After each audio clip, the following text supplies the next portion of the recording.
Nuclear black mail ಮಾಡಲಾಗುತ್ತೆ, ಅದಕ್ಕೆ ಹೆದರುವ ಪ್ರಶ್ನೆನೇ ಇಲ್ಲ ಅಂತ. ಭಾರತದ ನೆಲದಲ್ಲಿ ನಡೆಯುವ ಪ್ರತಿ ಭಯೋತ್ಪಾದಕ ಚಟುವಟಿಕೆಯನ್ನ ನಮ್ಮ ಮೇಲೆ ಯುದ್ಧ ಸಾರಿದಂತೆ ಅಂತಾನೆ ಪರಿಗಣಿಸ್ತೀವಿ ಅಂತ. ಒಂದಕ್ಕಿಂತ ಒಂದು ಸ್ಪಷ್ಟ ಸಂದೇಶಗಳಿಂದ ತುಂಬಿತ್ತು ನಿನ್ನೆ ಪ್ರಧಾನಿ ನರೇಂದ್ರ ಮೋದಿ ಅವರ 21 ನಿಮಿಷದ ಭಾಷಣ. ಪ್ರಮುಖ ಅಂಶಗಳೇನು ನಿನ್ನೆಯ ಮಾತಿನಲ್ಲಿ? ಭಾರತ ಇನ್ನು ಮುಂದೆ ಭಯೋತ್ಪಾದಕ ದಾಳಿಗಳನ್ನ ಸಹಿಸುವ ಪ್ರಶ್ನೆನೇ ಇಲ್ಲ. ಮೊಟ್ಟ ಮೊದಲನೆಯ ಎಚ್ಚರಿಕೆ. ಇಷ್ಟು ದಿವಸ ಮಾತುಗಳಲ್ಲಿ ಹೇಳಲಾಗ್ತಾ ಇತ್ತು, ಭಾರತದ ಪಾಲಿಸಿ ಆಗಿರಲಿಲ್ಲ. ಒಂದು ಭಯೋತ್ಪಾದಕ ಕೃತ್ಯ ನೆಲದಲ್ಲಿ ನಡೆದರೆ ಭಾರತದ ಸಾರ್ವಭೌಮತೆಯನ್ನು ಪ್ರಶ್ನಿಸಿದಂತೆ ಅನ್ನುವಂಥದ್ದು ಮಾತಾಗಿತ್ತು, ಹೇಳಿಕೆಯಾಗಿತ್ತು. ಭಾರತದ ಅಧಿಕೃತ ಪಾಲಿಸಿ ಆಗಿರಲಿಲ್ಲ. ಇನ್ನು ಮುಂದೆ ಅದು ನಮ್ಮ ಅಧಿಕೃತ ನೀತಿ, ಡಿಕ್ಲೇರ್ಡ್ ಪಾಲಿಸಿ ಅದು ಭಾರತದ್ದು.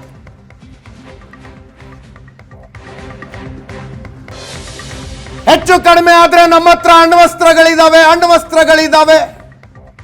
ಪಾಕಿಸ್ತಾನದಲ್ಲಿ ಒಬ್ಬ ಸಂಸದ ಅಥವಾ ಸಂಸದೆಯಿಂದ ಹಿಡಿದು ಪ್ರಧಾನಮಂತ್ರಿಗಳ ತನಕ ಎಲ್ಲರೂ ಮಾತಾಡೋದು ಅದನ್ನೇ, ಅಣ್ವಸ್ತ್ರಗಳಿದಾವೆ ನಮ್ಮ ಹತ್ರ. ಹಿಂದೆ ಒಂದು ಸಲ ಪ್ರಧಾನಿ ನರೇಂದ್ರ ಮೋದಿ ಅವರೇ ಬಹಿರಂಗ ಭಾಷಣದಲ್ಲಿ ಹೇಳಿದರು, ನಮ್ಮ ಅಣ್ವಸ್ತ್ರಗಳನ್ನೇನು ದೀಪಾವಳಿಗೆ ಅಂತ ಇಟ್ಕೊಂಡಿದ್ದೀವಿ ಅನ್ಕೊಂಡಿದ್ದೀರಾ? ವಾಜಪೇಯಿ ಅವರಿದ್ದಾಗ ಅಣ್ವಸ್ತ್ರಗಳ ವಿಷಯದಲ್ಲಿ ಭಾರತದ ಪಾಲಿಸಿ ಇತ್ತು, ನಾವು ಮೊದಲಿಗೆ ಅವುಗಳನ್ನು ಬಳಸುವುದಿಲ್ಲ ಅಂತ. ಆ ಪಾಲಿಸಿ ಕೂಡ ಭಾರತ ಈಗ ಅದರ ಬಗ್ಗೆ ಗಂಭೀರವಾಗಿಲ್ಲ. ನಿನ್ನೆಯ ಭಾಷಣದಲ್ಲಿ ನರೇಂದ್ರ ಮೋದಿ ಅವರು ಹೇಳಿದ್ದು, ಅಣ್ವಸ್ತ್ರ ಬ್ಲ್ಯಾಕ್ ಮೇಲ್ ಅನ್ನು ನಿಲ್ಲಿಸಿ, ಅಣ್ವಸ್ತ್ರ ಬ್ಲ್ಯಾಕ್ ಮೇಲ್ ಅನ್ನು ಸಹಿಸಿಕೊಳ್ಳುವ ಪ್ರಶ್ನೆನೇ ಇಲ್ಲ. ಉಗ್ರರನ್ನ ಮತ್ತು ಉಗ್ರರನ್ನ ಪೋಷಿಸುವವರನ್ನ ಒಂದೇ ಆಗಿ ಪರಿಗಣಿಸ್ತೀವಿ ಅಂದ್ರು. ಏನಿದ್ರ ಅರ್ಥ? State actors and non state actors ತುಂಬಾ ಬರ್ತಿತ್ತು. ಭಾರತದ ಮೇಲೆ ಭಯೋತ್ಪಾದಕ ದಾಳಿಯಾದ ಸಂದರ್ಭದಲ್ಲಿ ಪಾಕಿಸ್ತಾನದವನೊಬ್ಬ ಸಿಕ್ಕಿಬಿಟ್ರೆ he is a non state actor ಅಂತೆ. ಅಂದ್ರೆ ಆತನಿಗೂ ಸರ್ಕಾರಕ್ಕೂ ಸಂಬಂಧ ಇಲ್ಲ, ಆತನಿಗೂ ಸೈನ್ಯಕ್ಕೂ ಸಂಬಂಧ ಇಲ್ಲ.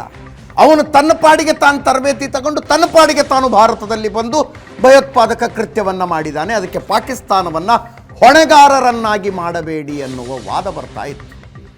ಭಾರತದ ನಿಲುವು ನಿನ್ನೆ ಮತ್ತಷ್ಟು ಸ್ಪಷ್ಟವಾಗಿದೆ. ನಿಮ್ಮ ನೆಲದಲ್ಲಿ ಭಯೋತ್ಪಾದಕರು ತಯಾರಾಗ್ತಾ ಇದ್ದಾರೆ, ನಿಮ್ಮ ನೆಲದಲ್ಲಿ ಅವರಿಗೆ ಟ್ರೈನಿಂಗ್ ಆಗ್ತಾ ಇದೆ, ನಿಮ್ಮ ನೆಲದಲ್ಲಿ ಅವರ ಕೈಗೆ ಆಯುಧಗಳು ಬರ್ತಾ ಇದ್ದಾವೆ. ಹಂಗಿದ್ದ ಮೇಲೆ ನಿಮಗೂ ಆತನಿಗೂ ವ್ಯತ್ಯಾಸ ಇಲ್ಲ. ಭಾರತದ ನಿಲುವು ಇದು. ಪಾಕಿಸ್ತಾನದ ಜೊತೆಗೆ ಮಾತುಕತೆಯ ಮೂಲಕ ಪರಿಹರಿಸಿಕೊಳ್ಳಿ. ಭಾರತದಲ್ಲೂ ಕೆಲವರು ಈ ಒತ್ತಾಯವನ್ನು ಮಾಡ್ತಾರೆ. ಜಗತ್ತಿನ ಸೂಪರ್ ಪವರ್ಗಳು ಅನ್ನಿಸಿಕೊಳ್ತಾ ಇದ್ದಂಥ ದೇಶಗಳು ಕೂಡ ಈ ಒತ್ತಾಯವನ್ನು ಭಾರತದ ಮೇಲೆ ಮಾಡ್ತವೆ. ಮತ್ತೊಮ್ಮೆ ಪಾಕಿಸ್ತಾನಕ್ಕೆ ಭಾರತ ಸ್ಪಷ್ಟಪಡಿಸ್ತು, ಆ ಮೂಲಕ ಮಾತುಕತೆಗಾಗಿ ಒತ್ತಾಯಿಸ್ತಾ ಇದ್ದವರಿಗೂ ಸ್ಪಷ್ಟಪಡಿಸ್ತು. ಏನಂದ್ರೆ, ಮಾತುಕತೆ ಮಾಡೋದಿದ್ರೆ ಪಾಕ್ ಆಕ್ಯುಪೈಡ್ ಕಾಶ್ಮೀರದ ವಿಷಯದಲ್ಲಿ ಮಾತ್ರ, ಭಯೋತ್ಪಾದನೆಯ ವಿಷಯದಲ್ಲಿ ಮಾತ್ರ ಮಾತುಕತೆ. ಪಾಕ್ ಆಕ್ಯುಪೈಡ್ ಕಾಶ್ಮೀರವನ್ನ ಭಾರತಕ್ಕೆ ಕೊಡುವ ವಿಷಯದಲ್ಲಿ ಮಾತುಕತೆ ಕರೆದ್ರೆ ಬರ್ತೀವಿ ನಾವು. ಭಯೋತ್ಪಾದನೆಯನ್ನ ನಿಲ್ಲಿಸುವ ವಿಷಯದಲ್ಲಿ ಮಾತುಕತೆಗೆ ಕರೆದ್ರೆ ಬರ್ತೀವಿ. ಇದು ನರೇಂದ್ರ ಮೋದಿ ಅವರ ಸಂದೇಶಗಳ ಪೈಕಿ ಮತ್ತೊಂದು ಸ್ಪಷ್ಟ ಸಂದೇಶ. ಬೇರಿಗೆ ಹೋಗಿ ಹೊಡಿತೀವಿ ಎಂದು. ಮತ್ತೆ ಭಯೋತ್ಪಾದಕ ದಾಳಿ ಆದರೆ ಬೇರಿಗೆ ಹೊಡಿತೀವಿ, ಮರಕ್ಕೆ ಟಾರ್ಗೆಟ್ ಮಾಡೋದಲ್ಲ, ಬೇರು. ಈ ಸಲ ಭಾರತದ ರೆಸ್ಪಾನ್ಸ್ ಇತ್ತಲ್ಲ ಪಹಲ್ಗಾಮ್ ದಾಳಿಗೆ, ಇದನ್ನ ಪಾಕಿಸ್ತಾನ ನಿರೀಕ್ಷಿಸಿರಲಿಲ್ಲ. ಹಾಗೆ ನೋಡಿದ್ರೆ ಸರ್ಜಿಕಲ್ ಸ್ಟ್ರೈಕ್ ಅನ್ನು ಅವರು ನಿರೀಕ್ಷೆ ಮಾಡಿರಲಿಲ್ಲ. 2016ರಲ್ಲಿ ಉರಿ ಅಟ್ಯಾಕ್ ಆದ ನಂತರ ಸರ್ಜಿಕಲ್ ಸ್ಟ್ರೈಕ್ ಅನ್ನು ಅವರು ನಿರೀಕ್ಷೆ ಮಾಡಿದ್ರು. ಪುಲ್ವಾಮಾ ದಾಳಿಯ ನಂತರದ ಏರ್ ಸ್ಟ್ರೈಕ್ ಅನ್ನು ಪಾಕಿಸ್ತಾನ ನಿರೀಕ್ಷೆ ಮಾಡಿರಲಿಲ್ಲ.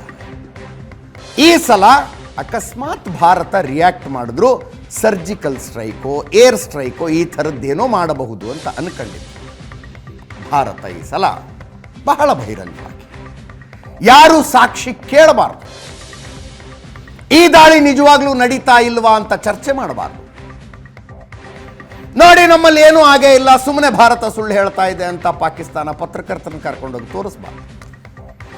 ಜಗತ್ತಿನ ಎದುರಿಗೆ ಸಾಕ್ಷಿಗಳನ್ನು ನೀಡುವ ರೀತಿಯಲ್ಲೇ ದಾಳಿ ಮಾಡ್ತು, ಇದನ್ನ ಬೇರೆಗೆ ಹೊಡೆಯೋದು ಅಂತ.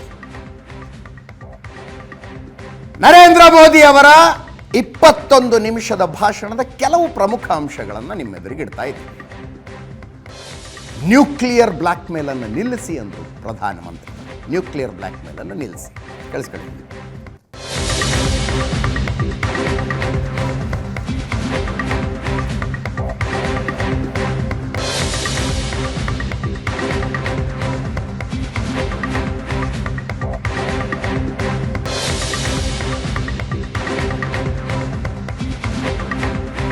ಬ್ಲ್ಯಾಕ್ ಮೇಲ್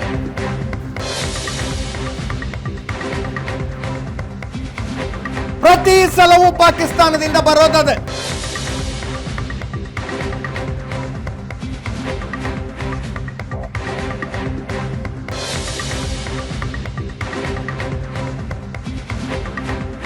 ಇದಕ್ಕೆ ಜಗ್ಗುವ ಬಗ್ಗುವ ಮಾತಿಲ್ಲ ಅಂದ್ರು.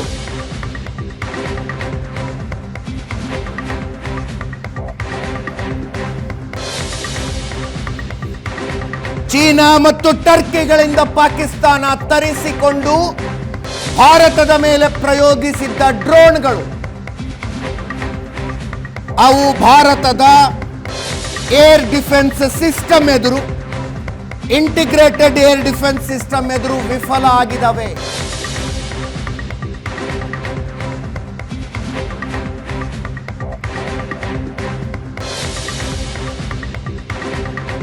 ದೇಸಿ ನಿರ್ಮಿತ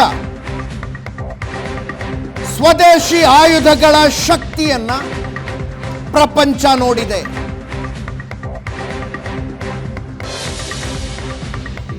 ಇದಕ್ಕೆ ಕಂಗಾಲಾದವರು ಮತ್ತೆ ಮತ್ತೆ ಅಣ್ವಸ್ತ್ರಗಳನ್ನು ಬಳಸುವ ಮಾತಾಡ್ತಾರೆ.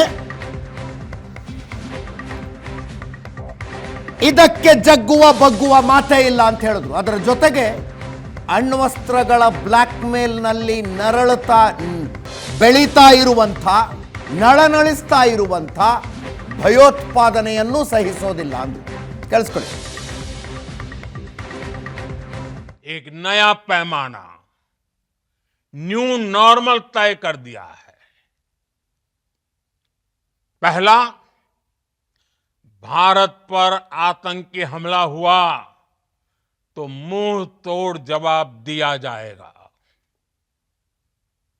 हम अपने तरीके से, अपनी शर्तों पर जवाब देकर रहेंगे। हर उस जगह जाकर कठोर कार्रवाई करेंगे जहां से आतंकी जड़ें निकलती हैं। दूसरा, कोई भी न्यूक्लियर ब्लैकमेल भारत नहीं सहेगा।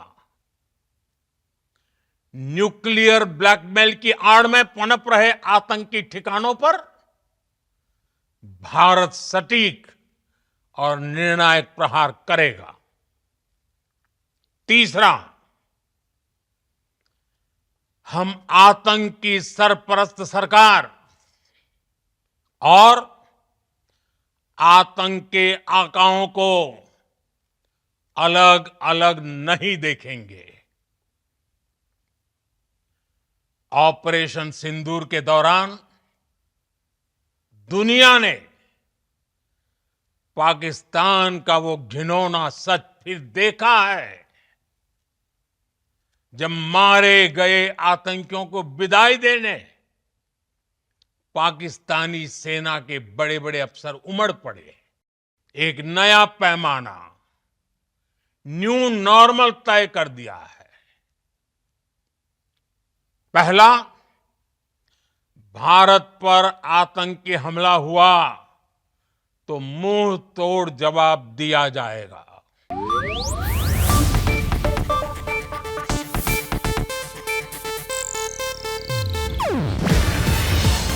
ಏಷ್ಯಾನೆಟ್ ನ್ಯೂಸ್ ನೆಟ್ವರ್ಕ್ ಪ್ರಸ್ತುತಿ. ನೀವು ನೋಡ್ತಿದ್ದೀರಾ ಏಷ್ಯಾನೆಟ್ ಸುವರ್ಣ ನ್ಯೂಸ್.